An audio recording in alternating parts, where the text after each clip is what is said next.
নেটে দুবের এই ছক্কাটা দেখে ভারতীয় সাংবাদিকরা চিৎকার করে উঠেছিলেন যে oh my god what a six. Dube, Abhishek Sharma, Shubman Gill কিংবা সুরিয়া, ভারতীয় ব্যাটাররা তো এভাবেই খেলে, বড় বড় ছক্কা হাঁকায়, পাওয়ার প্লেতে কিংবা প্রথম 10 ওভারে ফিনিশিংয়ে তারা ধুন্ধুমার ব্যাটিং করে প্রতিপক্ষকে একদম ছিটকে দেয়।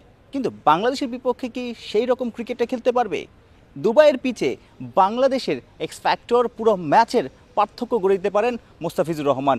মোস্তাফিজের কাটার, স্লোয়ার, এক্সপেরিয়েন্স, আইপিএল খেলার অভিজ্ঞতা সব কিছু মিলিয়ে ভারতীয় ব্যাটারদের খাবি খাওয়াতে পারেন, ভারতীয় ব্যাটারদের ভরকে দিতে পারেন। মাঠের ভিতরে ডিফারেন্ট মুস্তাফিজ যখন মাঠের ভিতর ঢোকে তখন টোটালি পুরো ডিফারেন্ট।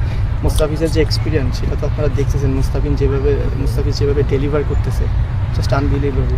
আমার মনে হয় সাকিব ভাই কেন আরও ওয়ার্ল্ডের অনেক বড় বলারকে সে ছাড়িয়ে যাবে ইনশাল্লাহ। শ্রীলঙ্কাকে হারিয়ে বাংলাদেশ একদম ফ্লাইং মুডে, বাংলাদেশের কনফিডেন্স স্কাই হাই। কিন্তু এই ছোট ফরম্যাটে ভারতীয়রা আধিপত্য বিস্তার করে থাকে সবসময় বাংলাদেশের বিপক্ষে।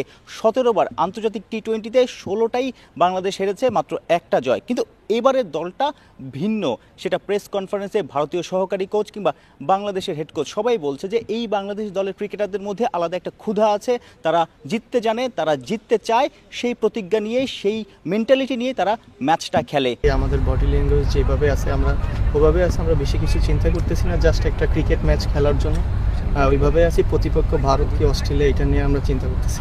ছোট ফরম্যাটের বিশ্ব চ্যাম্পিয়ন, এশিয়া কাপের বর্তমান চ্যাম্পিয়ন টিম ইন্ডিয়া, যদিও 2023-এর এশিয়া কাপে ভারত কেবল একটা ম্যাচে হেরেছিল, সেটাও বাংলাদেশের কাছে। অর্থাৎ টাইগাররা জানে টিম ইন্ডিয়াকে কিভাবে হারাতে হয়, কিভাবে চমকে দিতে হয়।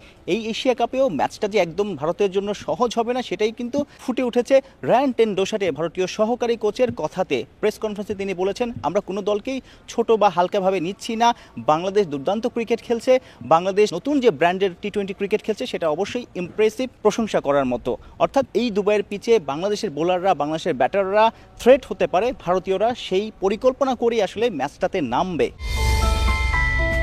তবে বাংলাদেশ ভারত ম্যাচের আগে টাইগার শিবিরে একটু চাপ, কারণ ক্যাপ্টেন লিটন কুমার দাস চোট পেয়েছেন, এখনও পুরোপুরি সুস্থ হননি। তাকে পর্যবেক্ষণে রাখা হয়েছে। ম্যাচের আগের দিন সকালেও আরও একবার তার সব কিছু দেখা হবে, বোঝা হবে তিনি আসলে রানিং করতে পারেন কিনা ঠিকঠাক, সেটা রানিং করতে গেলে ব্যথা পাবেন কিনা, কিংবা ব্যাটিংয়ের সময় কিপিং করতে পারবেন কিনা, ফিল্ডিং করতে গেলে সমস্যা হবে কিনা, এই অনেক কিছু পর্যালোচনা করেই আসলে টিম ম্যানেজমেন্ট সিদ্ধান্ত নেবে আসলে লিটন কুমার দাসকে ভারতের বিপক্ষে খেলানো হবে কি হবে না। লিটন থাকা না থাকা নিয়ে একটা আলোচনা তো আছেই, তবে যতটুকু শোনা যাচ্ছে শরীফুলের জায়গায় ইন্ডিয়া ম্যাচে দেখা যেতে পারে তানজিম সাকিবকে।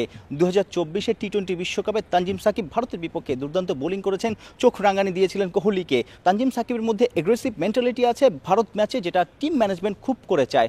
সো দুই একটা পরিবর্তন হতে পারে ভারত ম্যাচে টাইগারদের বেস্ট 11-এ।